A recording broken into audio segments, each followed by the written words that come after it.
আমি এখন টিম ধরে আমরা এখন যাচ্ছি আমাদের রুমকি দিদির বাড়িতে। আজকে রাতে আমাকে আবার খাওয়া দাওয়া আছে। মাসি এখনো এসে পৌঁছাতে পারিনি। আমরা এখন টিম ধরে সবাই রেডি, বিকালবেলা হাঁটতে হাঁটতে চলে যাচ্ছি আমাদের রুমকি দিদির বাড়িতে। ও হ্যাঁ, বিকালবেলা বিকাল থেকে উঠে রেডি হচ্ছিলাম, সবাই মিলে রেডি হয়ে বেরোতে বেরোতে সন্ধ্যা হয়ে গেছে। এখন আমরা যাচ্ছি রাতের বেলা একটা বড়সড় আয়োজন আছে খাওয়া দাওয়ার। তো চলো তোমাদের সঙ্গে সেটাও শেয়ার করবো। চলো, হ্যাঁ বড়সড় আয়োজন আছে একটু রাতে। আবার আইবুড়ো ভাত যখন খেতে এসেছি তখন এবেলা ওবেলা 3 বেলায় খাওয়া হবে এখানে ওখানে, এই নিয়ে কোনো চিন্তা নেই।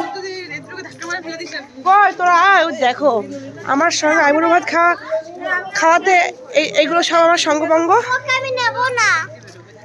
আইবুড়ো ভাত খেতে আমি একা যাচ্ছি না, এতগুলো লোককে নিয়ে যাচ্ছি, কারণ এত বড়সড় আয়োজন তো একা একা খাওয়া সম্ভব না।